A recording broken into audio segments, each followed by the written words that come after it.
Ұстаздар қауымның кәсіби мерекесі қарсаңында өз ісіне адал, білікті мамандарды анықтап, оларды ынталандырып, өзге әріптестеріне үлгі ету мақсатында дәстүрлі түрде өткізетін үздік педагог 2025 байқауына республикалық біздің ұжымымыздан Еркем Мақсатқызы лайықты деп табылып отыр. Еркем Мақсатқызы мектебіміздің үздік педагогі, жас ұрпақты болашаққа жетелейтін ұстаз, барлық іс-шараларға белсенді қатысып, облыстық қалалық деңгейде оқушылардың шәкірттерін жарыстарға қатыстырып, әкімнің алғыс хатымен қалалық облыстық білім басқармаларының дипломдарымен марапатталған ұстаз, биік тұлға.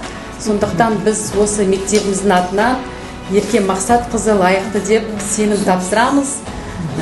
Сәттілік тілейміз, жетістікке жетеді деп сенімдіміз. Құрметті әріптестер, мен осы өзіміздің әріптестеріміздің арасында өзінің ерекше қабілетімен көзге түсе білген, қаншама мынау қалалық, облыстық мерекелік шаралар, олимпиадалар және де бірнеше конкурстардың жүлдегері болған үшін әріптесіміз Еркем Мақсатқызын осы үздік педагог 2025 жылғы республикалық байқауға ұсынамыз деп отырмын.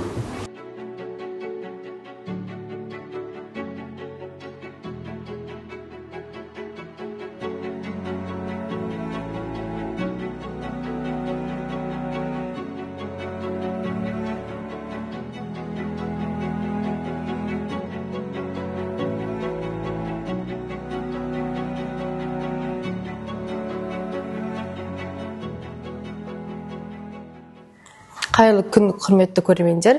Бүгін біз мұғалім мектептің жаны тақырыбында ерекше сұхбат өткізбекшіміз. Бүгінгі қонағымыз біздің қадірлі ұстазымыз Еркем Мақсатқызы. Қош келдіңіз. Рахмет, шақырғандарыңызға қуаныштымын. Ең алдымен мұғалім мамандығын таңдауыңызға не себеп болды? Мұғалім болу үшін мен мектеп қабырғасында білім алып жүрген кезде қызықтым. Сүйіспеншілігім сол уақытта арта түсті. Және білім алып жүрген кезде маған білім берген пән мұғалімдерімнің сабағы өте қатты маған ұнайтын. Содан кейін мен болашақта осындай мұғалімдерім сияқты ұстаз боламын деп армандаған болатынмын. Керемет. Сіз үшін мұғалім сөзі нені білдіреді?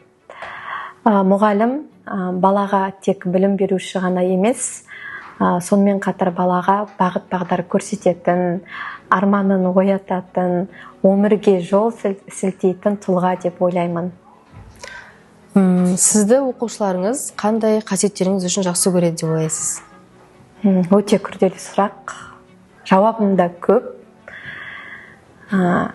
Менің ойымша, мен білім беретін сыныптарым мені біріншіден шынайылығым үшін осы қасиетімді бағалайды деп ойлаймын. Екіншіден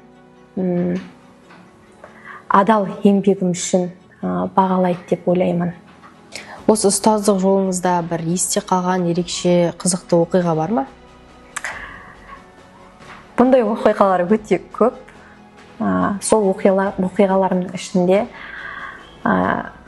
жаныма жақын, ол сабақ беру сәтінде түсінбей жүрген оқушымның менің пәнімнен үздік атануы. Оқушымның осындай қуанған, өзімнің пәнімнен үздік оқығанын көргенде ұстаздық қызметтің жемісі бағаланғанын мен сол кезде сезіндім. Керемет. Ұстаздық жолыңызда өзіңіздің, оқушыларыңыздың жеткен жетістіктеріне тоқталсаңыз?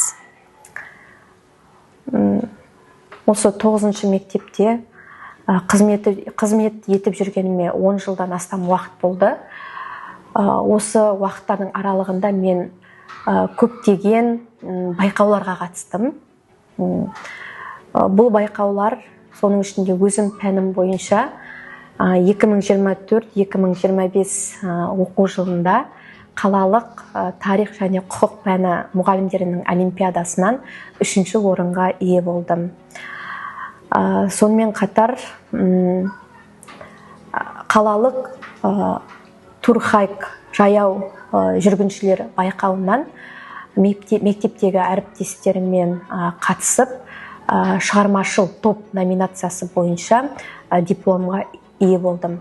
Сонымен қатар мен өзім пәнімнен бөлек мектептен тыс қоғамдық, саяси байқауларға қатысып, осы еңбегім үшін Ақтау қаласының әкімі Ниязовтан алғыс хатымен марапатталған болатынмын. Өте керемет. Оқушылардың жетістіктеріне тоқталатын болсам, өте көп. Сол оқушылардың жетістіктерінің арқасында мен өзімнің ұстаздық тәжірибемнің ақталғанын білемін. Соның ішіне тоқталатын болсам, 2024-2025 оқу жылында Қазақстан балалары шексіз әлемде деген республикалық байқау болатын. Сол байқауда телевизиялық сюжет номинациясы бойынша Рахманов Нұрдәулет деген оқушым 3-ші орынға ие болатын. Өте қатты қуандым.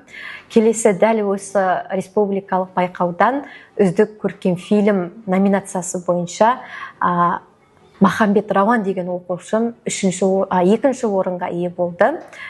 Бұл кезде 2 есе қуандым. Себебі енді қалалық болғаннан кейін Ақтау қаласындағы бүкіл мектептен оқушылар қатысқан болатын. Тағы 2021 жылы менің кіші отаным республикалық сайысынан Төлеубай қызы Айсұлу деген оқушым 3-ші орын алған болатын. Енді оқушымның жетістіктері өте көп. Мен солармен мақтанам. Өте күшті, жетістіктеріңіз көбейе берсін. Рахмет. Сіздің болашақ мұғалімдерге, оқушыларға айтар тілегіңіз? Мұғалім мамандығын таңдаған жас мамандарға айтар тілегім: ешқашан адалдық пен шынайылық қасиетін жоғалтпасын. Және мұғалім мамандығын таңдағаннан кейін, сол қызметке орналасқаннан кейін, сол қызметті шынайы қызметімен орындау керек. Сол кезде ғана мұғалім мектептің жаны бола алады. Сізге көп рахмет. Бізге келіп, әңгімелесіп, сұхбат бергеніңіз үшін алғысымызды білдіреміз. Ерке Мақсатқызы, сізге шабыт, денсаулық және шәкірт сүйіспеншілігін тілейміз. Рахмет.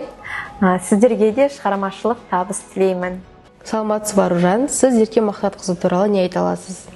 Ерке Мақсатқызы бізде мектепте мұғалім болатын болса, мектептен тыс кездерде ол біздің сынып жетекші ретінде қамқор анамыз болып кетті. Себебі біз бірге көп қызықты сәттерді бастан кешірдік деп айтсақ болады. Ерке Мақсатқызының жетекшісімен театрларға, киноларға, табиғат аясыларына серуендеуге демалуға шығатынбыз. Және де ал Ерке Мақсатқызыны мұғалімдік ретінде қарайтын болсақ, ол кісі өзінің ісінің маманы деп айтсам болады. Тәжірибесі мол, орасан зор, өзінің ісіне үлкен жауапкершілікпен қарайды. Пікіріңізді, ойыңызды айтқаныңыз үшін рахмет. Төрехан, Ерке Мақсатқызы қызықты сәттерде сендерге қандай қарым-қатынас көрсетті? Біз таулы аймақта табиғатқа шыққан кезде өзінің уайымын білдіріп, қамқоршылығын білдірді. Айта берсек, ондай сәттер көп болды. Біз Еркем апаймен көптеген жерлерге шықтық. Және ол жерлерде қызықты сәттер көп болды.